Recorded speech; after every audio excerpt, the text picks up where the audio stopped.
people have mysteriously vanished in America's wilderness. Join us as we dive into the deep end of the unexplainable and try to piece together what happened. You are listening to Locations Unknown.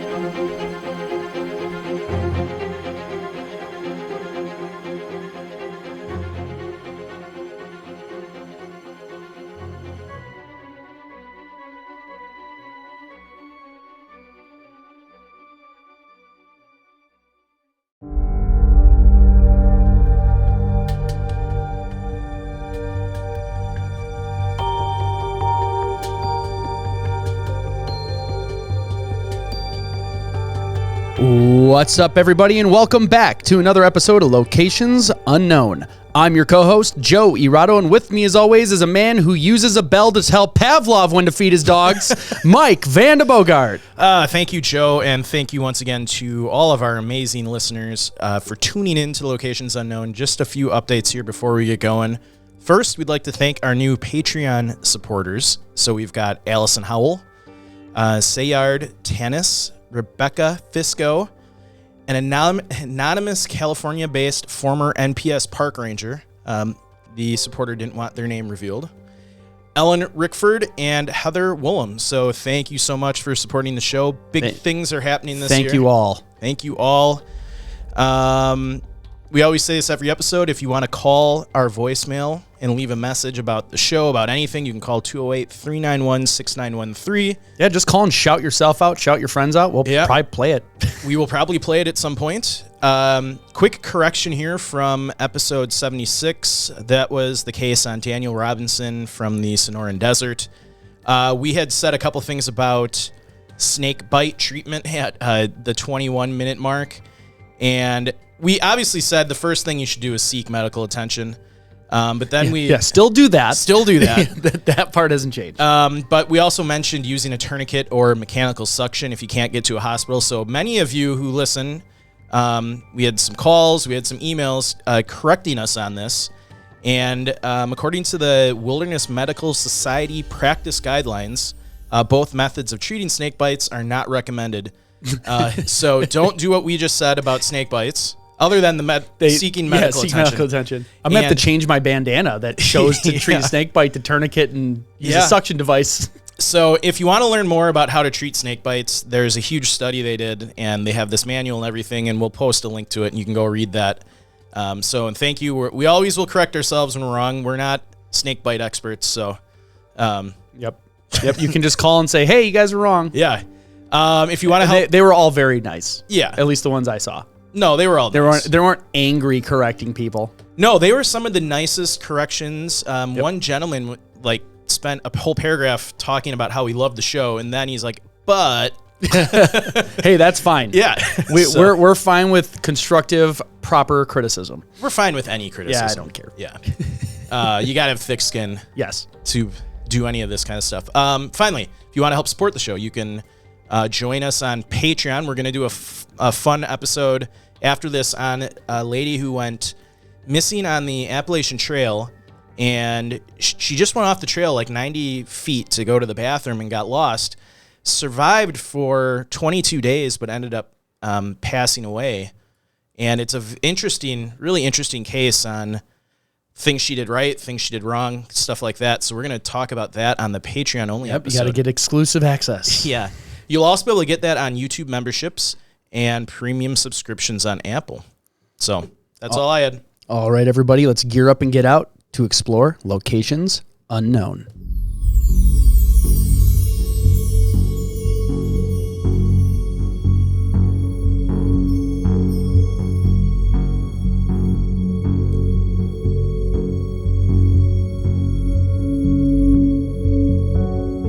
August 20th, 2004. A 12-year-old Boy Scout was on a camping trip with his troop and his father in the Uinta-Wasatch-Cache National Forest. The scout and his father went off to go fishing at a nearby lake. At some point, the boy got wet and decided to head back to camp to change. This was the last anyone saw of him. Join us this week as we investigate the disappearance of Garrett Alexander Bardsley.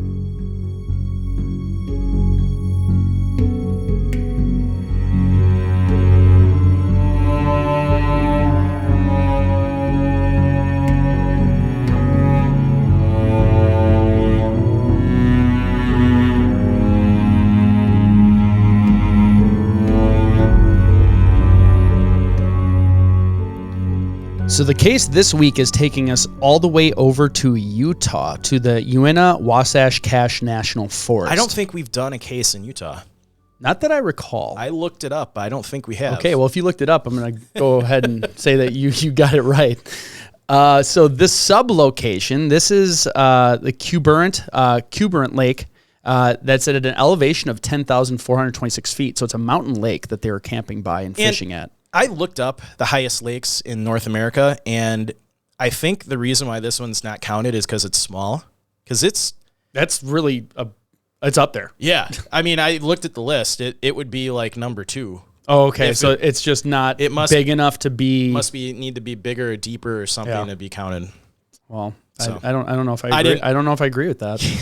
I didn't spend enough time looking into how there's probably a very specific subset of standards that determine if you're a lake that's big enough to be mentioned. It's probably a guy somewhere in a dingy U.S. Forest Service office that his whole job is to... He just leans back in his chair with his arms crossed and people submit lakes and he just goes, no! Smoking a cigar, just loves his authority. That is not factual. So the National Forest is 1.6 million acres.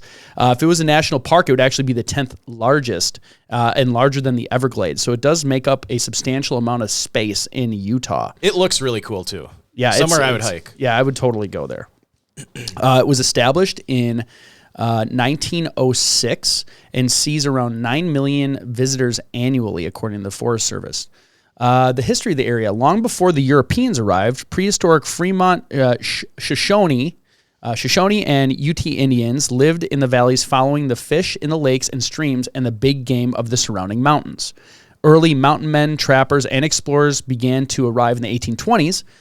With the promise of abundant wildlife, lured the trappers such as Jim Bridger and Kit Carlson and Jedediah Smith. Peter Skeen Ogden and John Weber were 2 explorers whose names have remained. Their explorations were critical to providing information used by the pioneer settlers who followed. By 1846, wagon trails were rattling down Weber Canyon from Fort Bridger, passing through present-day Salt Lake City and on their way to California. The ill-fated Donna Reed Party followed the route through Hennifer east of Ogden, where they left Weber Canyon and opened a new trail across the mountains and the Great Salt Lake Desert.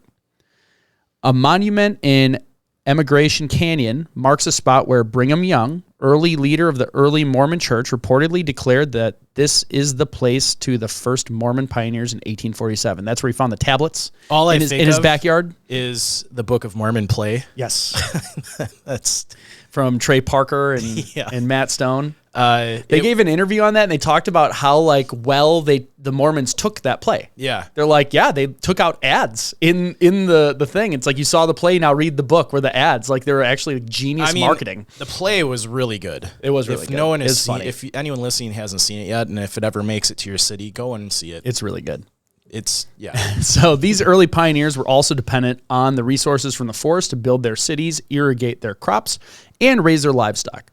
The rocks for the construction of the Mormon temple were quarried from mountain outcrops.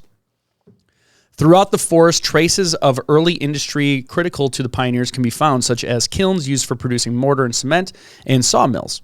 Mining in the Little Cottonwood Canyon brought new settlers to the Wasatch Front.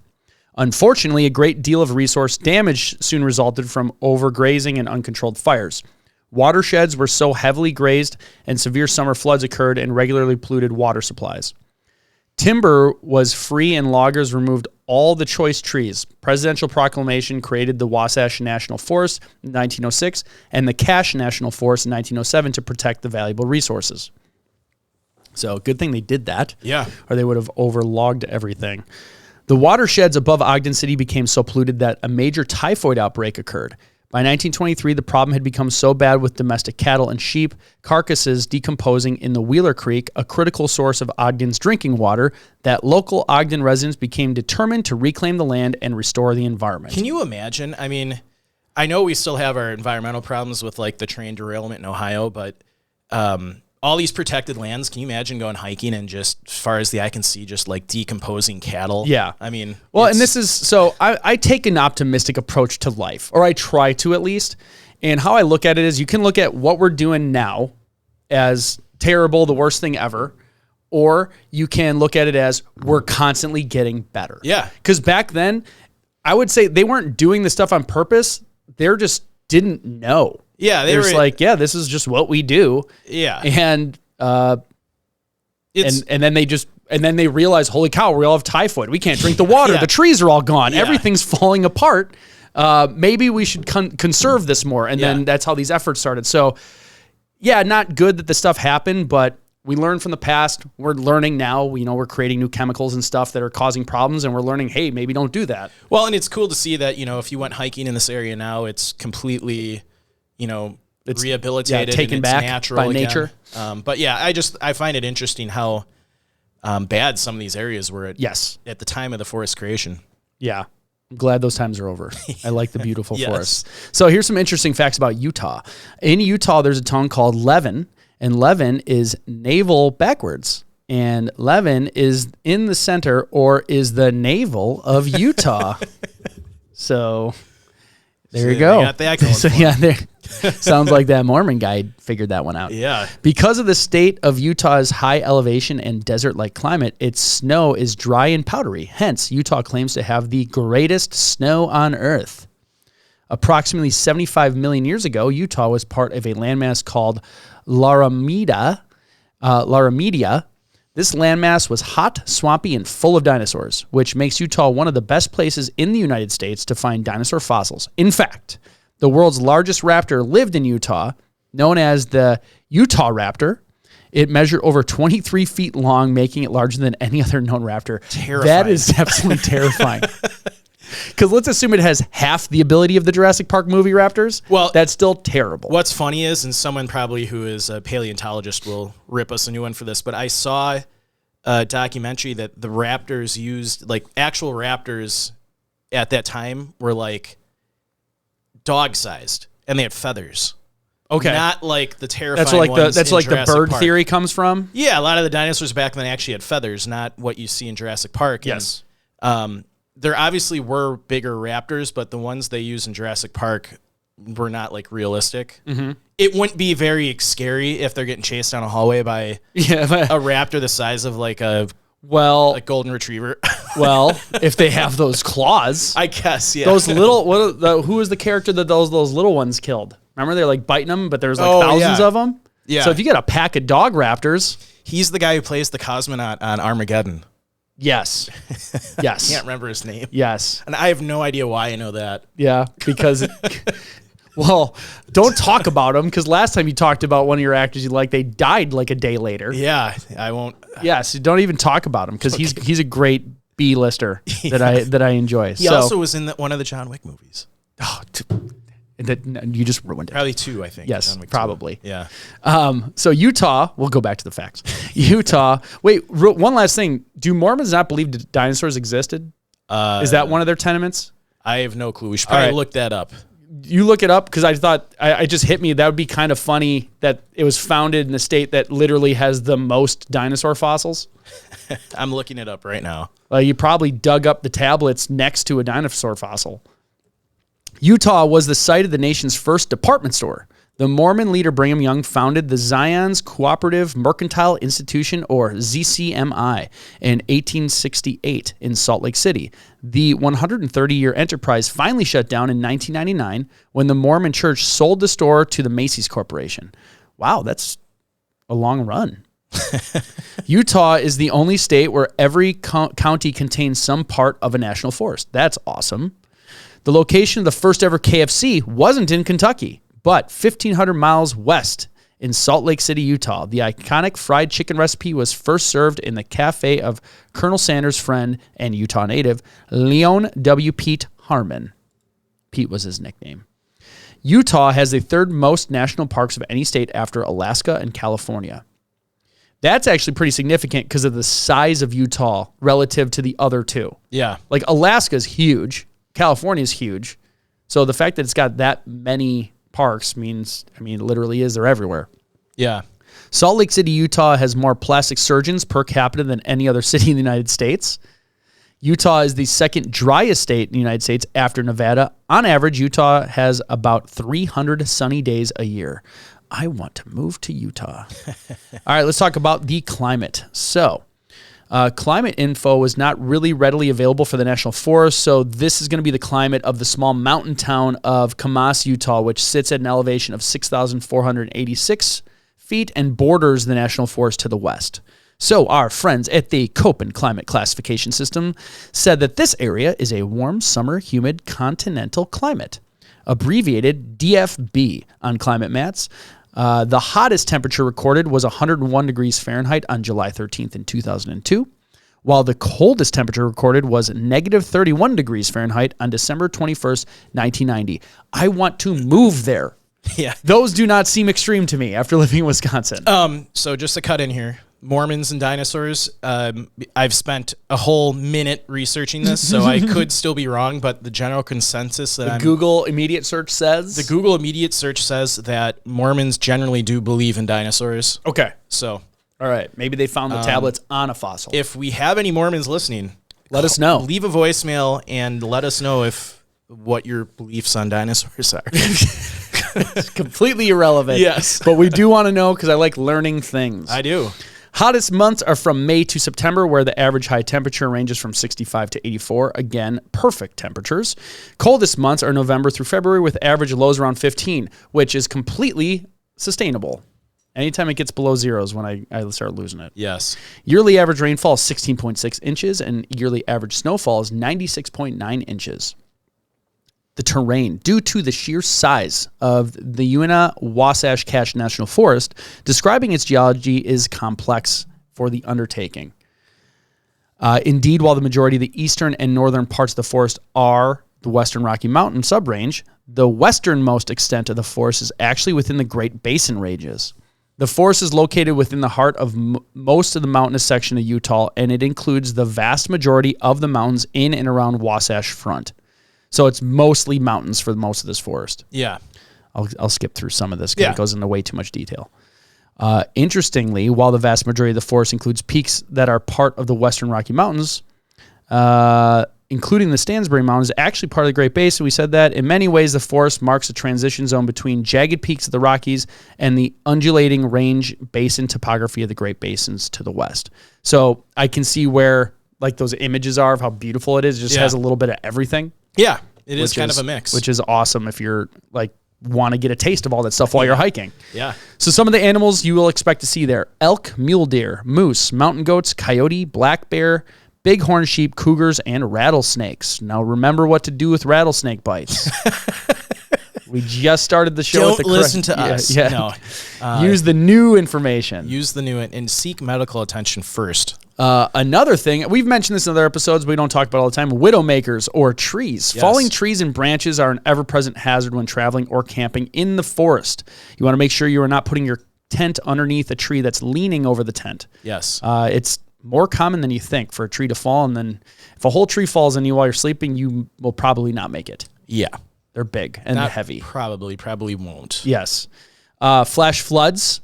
Flood awareness can be especially critical for campers. A flash flood can happen at a moment's notice, any time of the day, any time of year. It is nearly impossible to see the water depths and the force of the current when a flash flood happens. And it doesn't have to be raining by you. No. So that's where if there's storms, uphill somewhere, you want to be wary of it. Miles away. Yes. So. Yeah, how that works is the desert ground doesn't absorb water, so it just flows freely. Yeah. Many people enjoy sleeping under the stars in developed campgrounds and dispersed areas in the National Forest. Favorite campsites are often near streams and rivers. People don't expect a sudden rush of water towards their tent or campers. Always be alert. So that's where your streams and rivers will just check the be weather engorged forecast with water. Yes. Before you go hiking. Outside of that, your normal things that can happen in the wilderness: hypothermia, mountain sickness, heat exhaustion. And these all come from the National Forest Service Yes. on this location. Yeah, so we didn't just pluck these out of Yeah, nowhere. this isn't just random. Yeah. Caves and sinkholes, overlooks, decaying structures, old mines, changing roads, and trail conditions. So those are all the things you want to take into account while you're hiking. Always remember, don't hike alone, plan your trip, carry plenty of food and water, protect yourself from the sun, wear appropriate footwear, clothing, stay on the designated trails. And if you want to hear more on that, listen to our Patreon episode after this. Yes. And if you're not a Patreon member, sign up and then you'll get it. Watch your footing when you're near cliffs and watch for the slippery areas. That's always the worst. You get a little too close to slip off, done. Carry a small first aid kit, flashlight, compass, matches. Be prepared for and aware of any changing conditions, and avoid bare ridge tops, exposed places, lone trees, and cell phone coverage will vary. Now, Mike, let's get into our character profile. So the character profile for this episode is Garrett Alexander Bardsley. Date of birth was 7/24/1992. He went missing August 20th of 2004. He was a male, age 12. He was 5 feet tall, 105 pounds.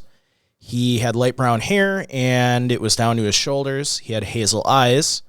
He also had a gap between his two upper teeth and a birthmark on his right forearm. Clothing he was last seen in, black hooded Quicksilver pullover sweatshirt, size medium, reversible Nike sweatpants, one side red silky fabric with a black and white stripe on the legs, and the other black mesh with a red-white stripe on the legs, a white t-shirt, possibly with writing on it Nike ankle socks, and white Converse sneakers with a black or navy-colored star on the sides, size between 6 and 8. Obviously, he was a child, so no occupation. We don't know of any medical issues or personality issues. We don't know how, he's 12. He can't be that experienced in the wilderness, but he did pass the wilderness training course offered by the Park Council. So he did have some basic understanding on what to do if he would have gotten lost. And since they're kind of from this area, That's what I was going to say. Based on like how many national forests there are, and he's a scout. Yeah. To me, that seems like they probably, you do the scouting stuff that's relative to the area you're scouting. Yeah. They probably did a lot of stuff in the wilderness. Yeah, and that is an opinion, obviously, but they were that's from my guess. Elk Ridge, Utah. So I don't know his experience in this exact location, but it's probably safe to say that him and his dad have probably gone out fishing before, hiking or whatever. And the fact that he passed the wilderness training course, it's probably a course for children, but still it's better than what most kids probably do. It's better than what a lot of adults get before they go out in the true. wilderness, honestly. Yeah. So, he had some experience, and like I said, we're not sure if he had experience in this location. And Joe, if you're watching this on YouTube, I just threw up his image right now. He'll be showing some pictures of the area and everything. So I'll try and describe them for people who just listen as we hit them. They're not going to be anything pivotal. I know we had a couple people saying that it stinks when you do it, but the images that we show on this podcast are not necessary to follow the story. yeah, it just adds. Yep. You'll just have to bear with us explaining it for a minute or two. Maybe Joe will Not paint even it. 30 seconds. Yeah. So we'll go right into the timeline. So this starts off August 20th of 2004, which is a Friday, 8 a.m. 12-year-old Garrett Bardsley and his father Kevin got up early while on a Boy Scout camping trip. They headed down to a nearby lake called Kuberant 1 in the I need to help you on this one. Yeah. The T is silent. Una. Yep. Unia. I'm getting it. How do you say it? You are. I'm scrolling up to where it is just so I can read I it. put so my- I don't say it wrong. I put my cursor. Uinta-Wasatch-Cache. We'll cut that out. Uinta Mountains Leave it in in. Utah for some fishing. We'll leave it in. The father and son lived in Elk Ridge and were camping with 18 scouts and 6 or 7 adults from Thursday, August 19th, and planned to leave on Saturday. Garrett managed to get his shoes, pants, and socks soaked with water while fishing, and told his dad he wanted to walk back and change back at camp because he didn't like being wet. So his father, he told his father he wouldn't be long and would be soon back fishing with him. So the rest of the Boy Scout group were camped just up the hill at Current 4 campsite, which was only about 150 to 250 feet away. So not very far. Jeez. That's like, I have a son that's that age, and it's just like, Yeah. it's making me sick even thinking about it. So, and they had walked this trail several times before, so Kevin let his son head back to camp alone while he continued fishing because he thought it was no big deal. And it really wasn't, because it was only, I think their campsite was only about maybe 100 feet from the lake. like very seeable in a direct shot. Like it's, you can kind of hear it. Joe's looking at or an hear image. it, see it. Like you, or well, if there's that many people in the camp, in the woods and it's quiet, you can hear that. Yeah. So all the locations we're talking about are not very far away from each other. So it's a very strange for this disappearance to happen. So like I said, his father didn't think it was a big deal to head back to camp alone, but just in case, Kevin kept his eyes on Garrett as he walked around the lake and even shouted directions, reminding Garrett which path would lead him straight back to camp. After about 20 minutes, though, Kevin wondered what was taking his son so long to get back. He decided to return to the camp to see what happened, and Garrett was nowhere to be seen. None of the other Boy Scouts had seen him at the camp either. So that was, now he's missing. That's just, I'm like getting chills. Not the good one. Not the good. It just. Not the good chills. Yeah, it's just like I said, like it hits closer to home when it's like a kid that you have a kid that's that same age. Yeah. Because my son, we go camping. Yeah. And if camp was that close and there was a path to it, I probably would be fine with him walking there by himself. And I'm just like picturing what would be going through my head if I couldn't find him. And the woods, I'd be losing my mind. I would go insane. Yeah, it's not a good situation, but actually, shockingly, only about 40 minutes after he was last seen, the search began. So this is really unheard of in the cases we've covered. Sometimes it's days to weeks before the search happens. Best case scenario, it's usually like 24 hours before they get people out there. But so the campsite was less than a quarter mile from the lake on a well-established path that connected with the road another quarter mile away. A family friend had said the distance to camp from where they had been fishing was no more than 150 paces. So more than 200 volunteers and search and rescue team members searched into the night on Sunday, August 21st, for Garrett, who, like we said, was wearing a hooded sweatshirt and reversible black and red sweatpants. Additional search and rescue teams from Cache County joined the teams in Utah, Salt Lake, Wasatch, and Dutchess counties. He had no supplies with him or backpack. He was carrying a short black and chrome ice fishing pole when he went missing. So search goes on for multiple days. Nothing is found. And then they actually get a break in the search on August 24th of 2004. So searchers scouring the rugged mountains on Wednesday for Garrett believed they found a sock belonging to him. The Nike sock was found in a boulder field about half a mile from the last place the boy was seen. The sock appears that it was taken off a wet foot, wadded up, which was very consistent with what they knew about Garrett, Summit County Sheriff Dave Edmonds said. He goes on to say, because of where the sock was found, Edmonds said it would be in line with the assumption that he sought shelter from the cold weather, maybe by going into the boulder field for a crevasse or outcropping, something to try to get out of the weather. Edmonds said rescuers would concentrate their efforts in and near the boulder field for the boy who now they're presuming is dead. Around this time, Utah's bow hunting season actually was kicking off, and the authorities and Garrett's father were urging any hunters out in the area to keep a lookout for Garrett. Kevin Bardsley, Garrett's father, went on to say he hopes hunters in the area will keep an eye out for his son or any of his belongings, but he recognizes that searching through 30 inches of new snow would be fruitless. So obviously it snowed a lot. Mm-hmm. The sheriff's office also had tacked up posters of Garrett near trailheads and distributed them to businesses in the area. Moving on to August 28th of 2004, which is now a Saturday, this would be the last full day of searching for Garrett. The Bardsley family had hoped Saturday would be the day they found a clue in Garrett's disappearance. About 500 volunteers, more than arrived the previous 2 days, which tracked at 360 and 318, but far less than the 1,500 the family was prepared to accommodate, showed up to search.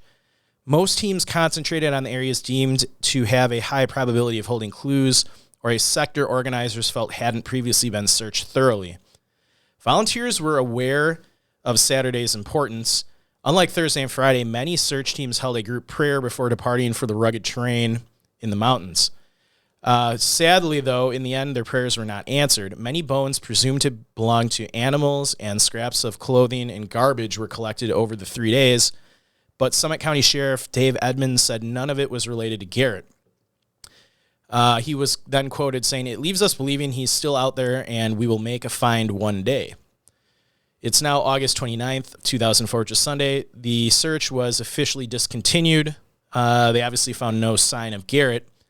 Officials had said that a 3-mile radius in the rugged mountains from where he was last seen was thoroughly searched. So, very strange case. We've got a few more details in the timeline here. So, now it's a timeline range, August 29th of 2004 to October 24th of 2004.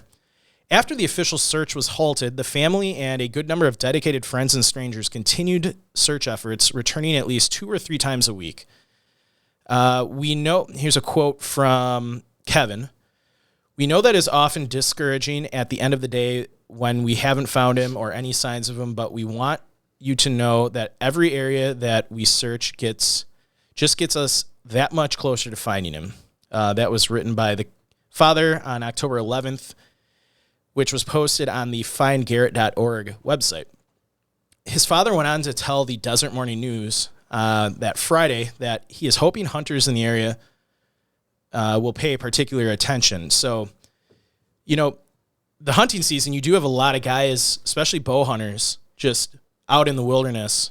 You know, they're good tools to look for clues. It's a ton of manpower that's just out there. They're out there anyways. Yeah. Yeah, so if you see anything out there, they can report. It's going to help. Yeah. So the father went on to say that Summit County Search and Rescue Team will continue to do some periodic searching and training exercises through the winter. The father goes on to write, "I was up there yesterday passing out flyers and maps to hunters. We have information posted at the mouth of the canyon, both directions, and in Oakley, asking people to look and what they should look for. But right now, unless the weather warms suddenly and melts, everything we're shut down." So pretty sad end to the search for Garrett. We're going to fast forward several years now to August 3rd of 2009. I want to throw one thing in there. Yes. Because I was looking just for random images. Yeah. Another boy, it's not shown on the screen, but a boy just a few months later went missing right in the same area. Oh, yeah. And so Kevin Bardsley, Garrett's dad, was among the volunteers that searched him. They actually found the remains. The 11-year-old alive. Oh, they did. They didn't find Garrett, but like it was a boy, a scout, 11 years old. Like almost a very similar story went missing, but they actually found him 4 days later. Wow. But Garrett's dad was among the searchers, so you can tell he's like.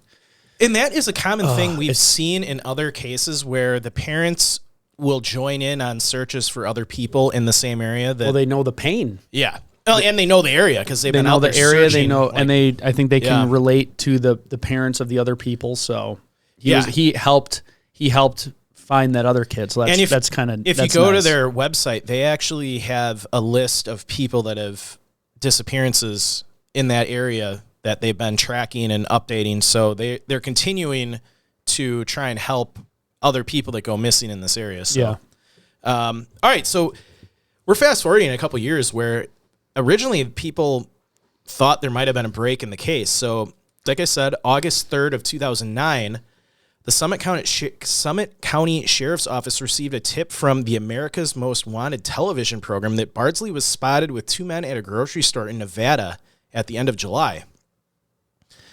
This is a quote from... That's very specific. Yeah. That's like what do they have? Do you have info on how they got the tip? Okay, sorry.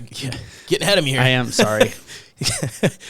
So a female in Elko, Nevada explained that she was 20% sure that she saw Garrett Bardsley in a Smith's in Elko. Summit County Sheriff's Office Detective Ron Bridge said in a telephone interview.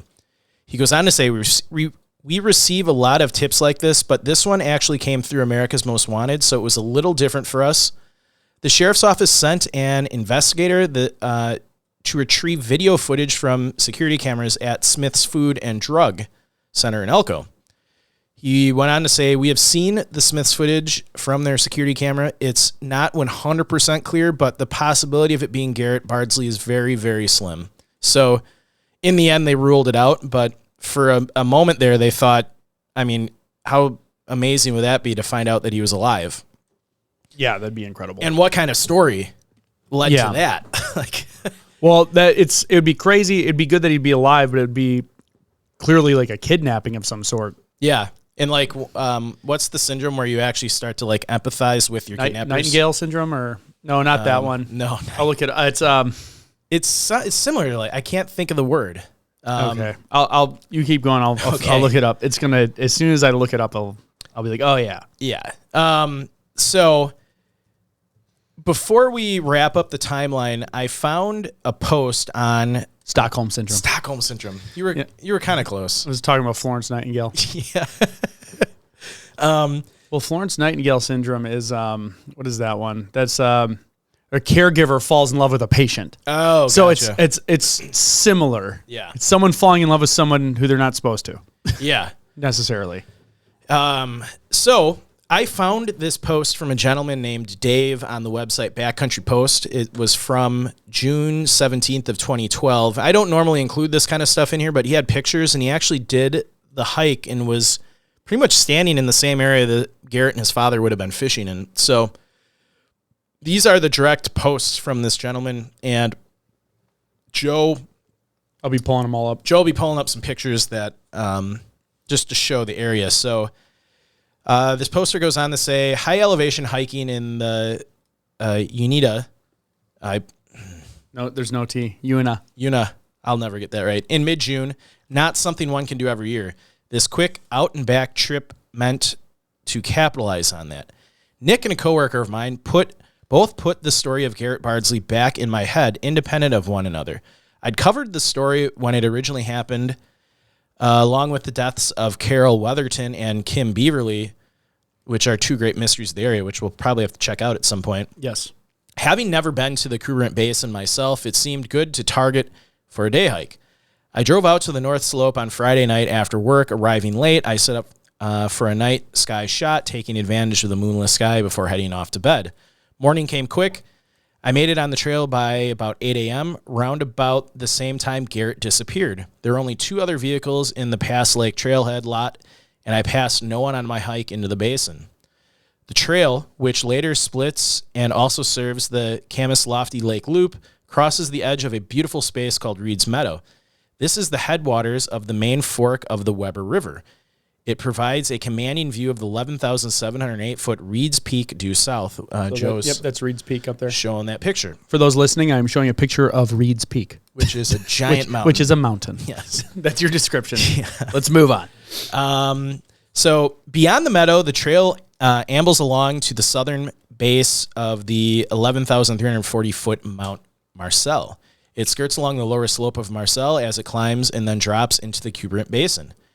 As near as I can tell from 8-year-old media reports, Kevin and Garrett Bardsley were fishing on the bank of Crubrant number 1 when he soaked his shoes and socks. So, this is real small. Yeah. That's why it's not on the list. It's almost like a pond. If this was on the list, I'd say get it off that list. And then you take a puff of your cigar. I'd be right next to that guy at his desk with his arms crossed. Get it off the list. You take the light and shine it in his eyes. Like, yeah. Wow, we're going off the deep end here. There we go.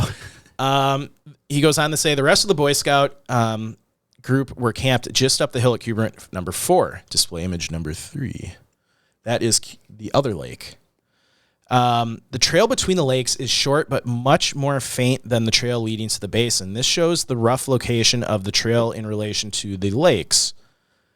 That's the path. So this is an image It's of highlighted. Google Earth with the trail marked in red for those listening. He goes on to say it roughly follows the outlet from Crubrant number 4 that at times flows down to number 1. Kevin Bardsley has said that he saw Garrett miss the trail. The father called out to his son and pointed out the mistake. Garrett then headed up into the trees and was never seen again. He goes on to say the terrain is wooded and rocky from within the trees. It can be hard to get one's bearings. The slopes of Marcel rise sharply on the east, but the southwestern horizon opens into a wide expanse of the middle fork of the Weber. He goes on to say, did Garrett get lost and wander aimlessly in that direction? ? He goes on to say, I'm not so sure. Even a 12-year-old could recognize after 30 minutes to an hour of wandering that he is hopelessly lost when the walk should have taken 2 or 3 minutes tops. I'm going to stop right there. I don't think so. Having been lost a lot, your drive is not to think, like a lot of times people will wander for hours. And you got to think in a 12-year-old's mind. Yeah.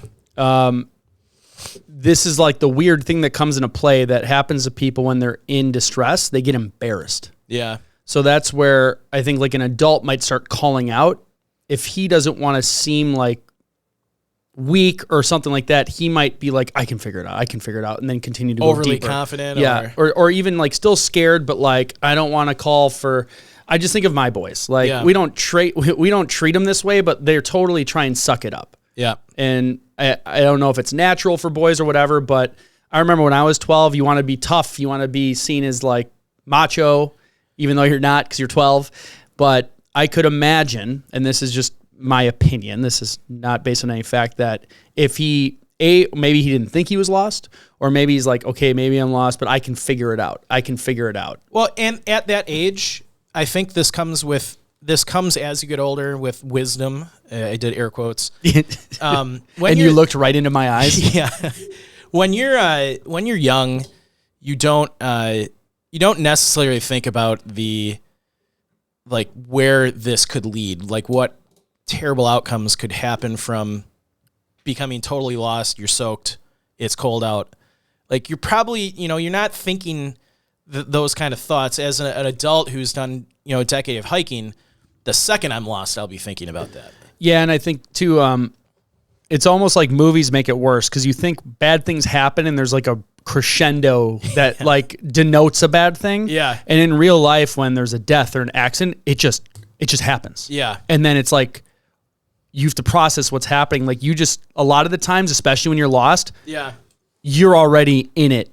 And I think people expect to like slowly become more lost, but like they don't realize like, no, you are already lost. Yeah. And once you realize you're lost, you may start to panic, and panic will lead to making more bad decisions.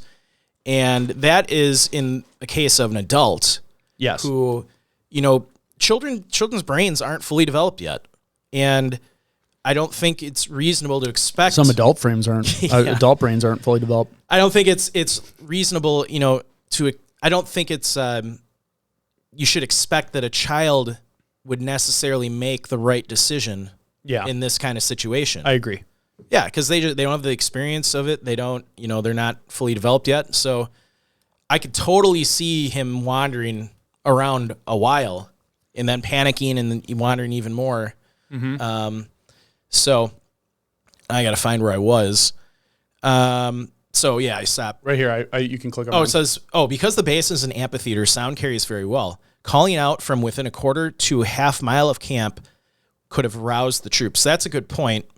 There were no reports of him yelling like if you were lost. Like that's kind of where I was thinking. You hear like the echo like, hey, hey, hey. Like, yeah, that's where I'd think like a 12-year-old boy among peers, that many. You don't want to go back to camp and be the guy that got lost and you're going to get razzed. Yeah, exactly. Yeah. Like, and that's a real thing that can happen. Not even that they'd be bullying him, but more like buddy, like, oh, you got lost. You got lost. And you're like, I don't want to deal with that. I mean, probably bullying. Everyone's been a kid. Yeah. Like, especially. Yeah, technically that's bullying. These are scouts that live in the mountains. Like, if one of them like got lost. Yeah, hey, remember when you got lost? Oh, way to go. Like, it would be stuff like that. And as an adult, expect. you just shake it off like, oh, whatever. Yeah, you're like, yeah, I did. If it was your buddies ribbing you for it, you'd be like, whatever. But as a kid, that's a big deal. Yep. 100%. Yeah. So the poster goes on to say, Garrett's story bothers me even more now that I've scoped out the terrain. There are plenty of possible scenarios from loss of injury to abduction to animal attack, but none really seem to jibe for me. In any case, I headed up to Cougar number 4, circled around to its eastern edge, then started up the boulder field. I didn't include the rest of his posts because it wasn't really... Yeah. Just an image of the boulder field. Yeah, it's pretty wide open, which sound would carry there. Yeah. There's no trees blocking it. It's pretty sparse. Like you could hear someone from pretty far away. Yeah, and at the time of his disappearance, it was cold. and I think it rained and hailed. Oh, so okay, he's wet. It's He's cold. wet, no gear. Oh, okay. So That's dire. yeah. All right, what do the authorities think? So theories. I have a couple theories. I'm going to hold on to them. Authorities believe the boy may have become do you want to say it? Nope. Say it. Disorientated. Nope. Disoriented. It's You additated. so both ways of saying it are correct. Did you look this up? Someone Is it nuclear and nuclear? Someone sent an email and so it's someone like you who says it disorientated. They're sick Yeah. of people telling him it's wrong. So he got confused on his way back to camp. There you go. And might have sought shelter as temperatures plummeted to near 18 degrees that night. That's freezing.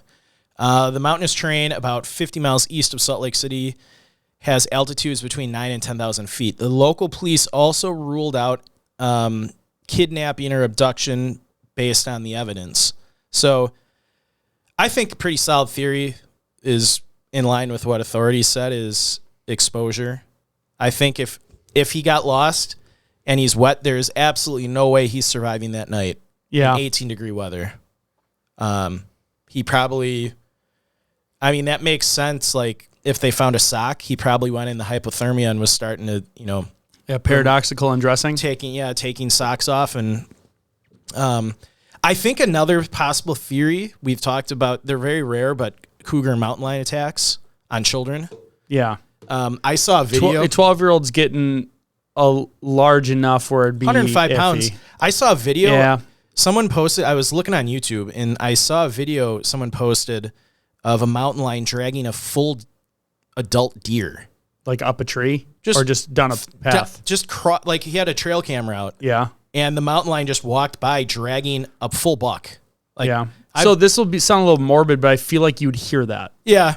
Because if I was attacked, I'd be screaming. Yeah. Like probably a volume that I would not normally be able to achieve because of adrenaline. Like Unless he was wandering and wandered away from the group and then was attacked. But even then, mountain lion cougar attacks are incredibly rare. yeah.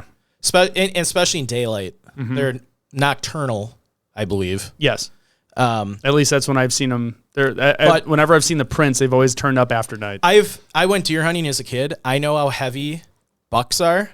And when I saw that video of a mountain lion dragging a buck, Yeah, and it's not field dressed yet. No, so it's full weight. It's a full size deer, and it was dragging it. So it's not out of the realm of possibilities, but like we said, very unlikely.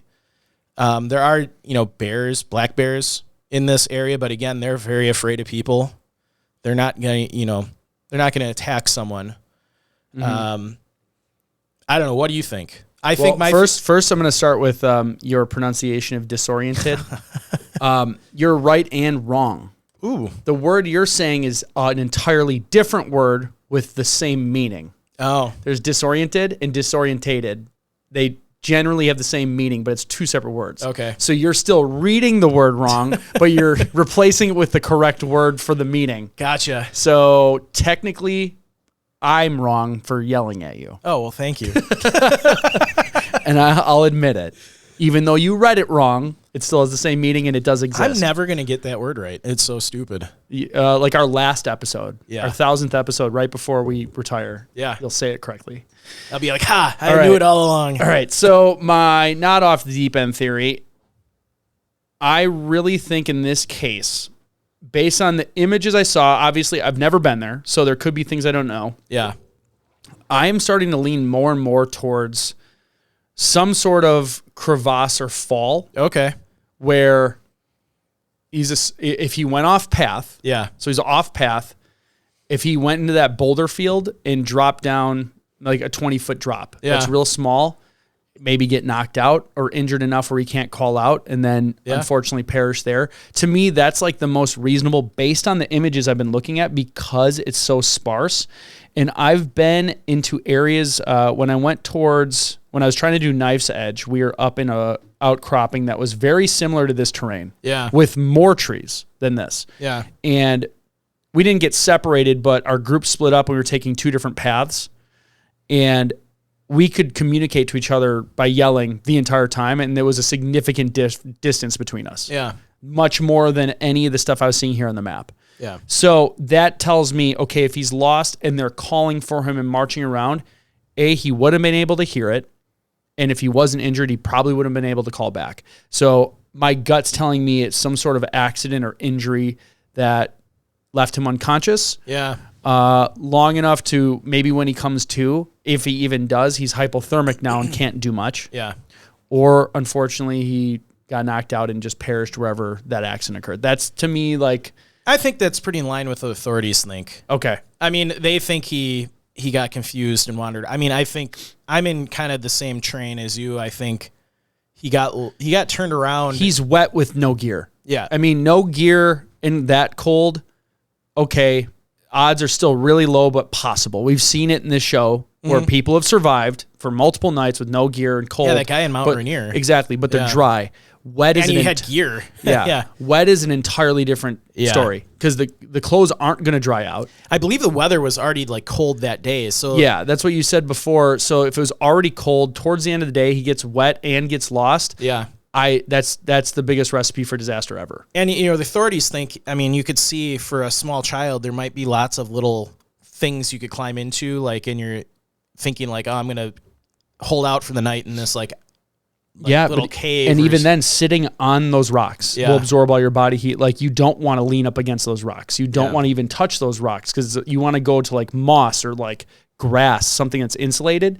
If he like got into an area like that, he'll just get hypothermic faster. And I don't know if you can go like find this lake on Google Earth. Yeah, I'll pull it up while I'm not showing the screen right now, so I'll pull it up when I have it. I'm just thinking personally, if I got lost in this area, and I looked at the map, I can't remember how many lakes there were, but my first inclination would be to find a lake and hang out on its shore. Yes. And maybe try to get a fire going or, some kind of signal. Because, depending on the terrain and how thick of vegetation is, they're not going to find you from, air searches. But if you're hanging out on a shore of a lake. Yeah, you could do something. Yeah. It's put rocks in SOS or something like that. Like make some sort of sign, bring some logs around. Yeah. Like show that it's not natural, something going on there. Yeah. So what's the lake called? Kuberent Basin. Cuberent. All right. I'll share while I'm searching, so. Oh, it's Cuberant. I got it right. I copied it from the thing. All right, let's see what it looks like. All right, yep, Lake United Mountains, Summit County. This is the one. So that's the lake he was fishing on. Yeah, so he was on this area here. Yep. So there's another lake. So he would have been going south. Okay. So he would have ended up. This looks like it's uphill. Yeah. You're not going to be going uphill. And let's see where they this is not very wooded. Yeah. Well, where'd they find his sock? That was and were they positive it was his? I mean, they were not positive. It was matching the description of the socks he was wearing. And what are the odds of a child's Nike sock being found out here? It wasn't just a plain white. No, it was a white Nike sock, like it matching exactly what he was wearing. Oh yeah, here it is. They let's see. They found. Trying to figure out. While Mike's searching, we'll have a word from our sponsors. Pringles. I've been enjoying Pringles throughout the show while Mike's been talking. Sour cream and onion is the one I've been eating. Back to you, Mike. Thanks, Joe. Thank you to Pringles. Pringles is not sponsoring our show. It was found half a mile from the last place he was seen. Which was like pretty much in a boulder field. Okay. Let's see how far this boulder field is from this area. Not a half mile. That's a quarter mile. Not even a quarter mile. All right, here's another boulder field. That's almost a half mile away. So assuming he didn't get that far, I don't know. I'm doing a radius here. It's got to be like this big open area right here. I don't know. It just doesn't make sense. It doesn't make sense. Other than the fact that if he was already hypothermic. His dad saw him going that way. Yeah. We know that. This is the only area that's a half a mile away. Everything else is either closer or really far off. So it's got to be like right in here. And their camp was like right here. Yeah. The only thing I can think of is he was already hypothermic. Yeah. Heading back to his camp to change. And he just started making, compromised decisions based on that. If you get cold quick, you won't be able to really talk. Yeah. You won't be able to really move. Yeah. But that's also where this is why I feel like he fell down something. Yeah, I'm injured. They would have found, I feel like there's a high likelihood they would have found his body. Yeah, I think because it's not densely populated in this area with trees. Like it's not. And the areas that are the most densely populated are near where his camp was. Yeah. So if he's out in a boulder field where they found the sock, the fact that he lost his sock in a boulder field means that either he's making bad decisions because of the hypothermia, the paradoxical undressing, but then there would be more clothing. The crazy thing is, the search started only 40 minutes later. That's where, How far could he have gotten in this train in 40 minutes? If he's moving, kind of far. Yeah. You can walk. Now, this is mountains, so it's slower than just like flat ground, but you can walk, a mile in maybe 20 minutes? Maybe he went up into the boulder field, and we don't know if that's boulder field or not, but maybe he went into one of those to try to get a better view, and then for some reason took his sock off and kept moving. Well, we can do the worst case scenario. If you can walk a mile in 20 minutes, so 2 miles, there's a lot going on within 2 miles. Yeah. Actually. Yeah, there's a lot of... They only searched a 3-mile radius. So, okay. I think that's fair because it starts getting very rugged at the 2 mile. For those listening, I got the map open and I got this ruler out that just shows distance, and I'm kind of just doing a circle 2 miles out from the point of the lake where they were fishing. And there's some really nasty terrain that I doubt a child with no gear would traverse. Man, 12-year-olds. I'm just thinking of mine. Like, how far can your kid walk? Well, here's the deal too. He might be like, I'm going to go up a mountain to go see better. Yeah. Like, there's not I got to stop thinking like an adult. Yeah. Because, like, even as an adult, sometimes you look at a hill and you're like, oh, it's not too bad. And then you get halfway up, you're like, holy cow, it's the mountains, though. This is tough. This is hard. But there's some gnarly terrain when you start getting out to 1.5 miles away. Yeah. So.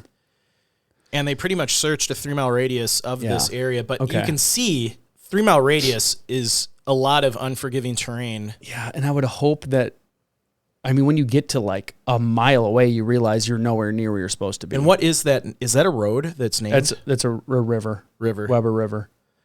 That's just south. So, there's no real roads. The roads are to the north. Or east.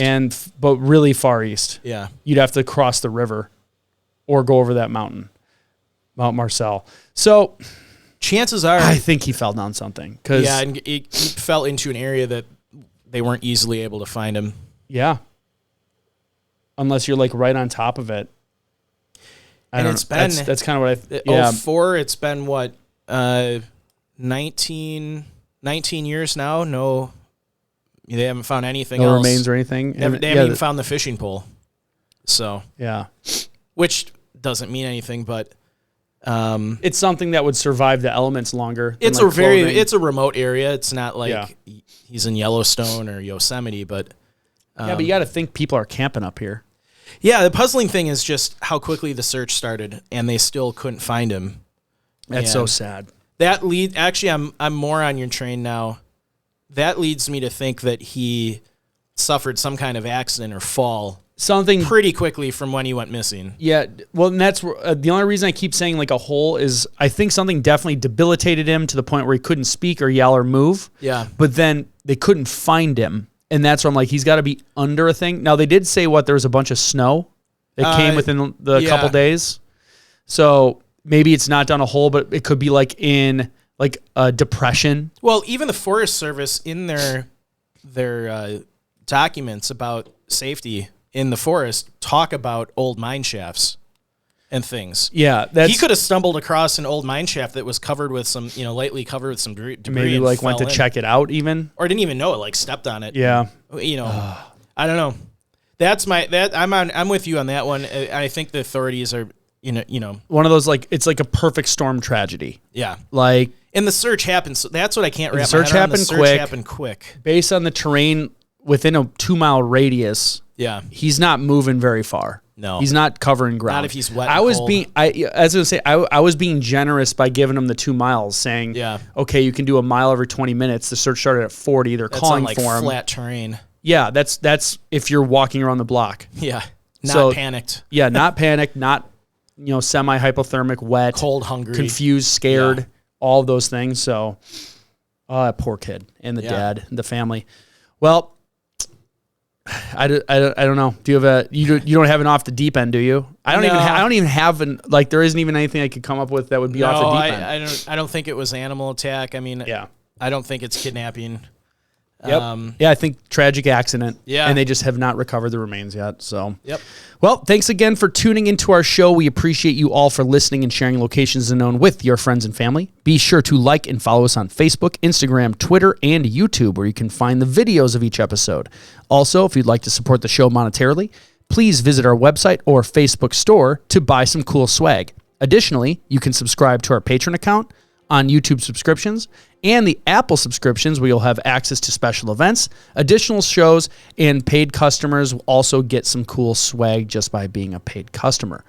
Lastly, when enjoying the beauty of nature, whether backpacking, camping, or simply taking a walk, always remember to leave no trace. Thanks, and we will see you all next time.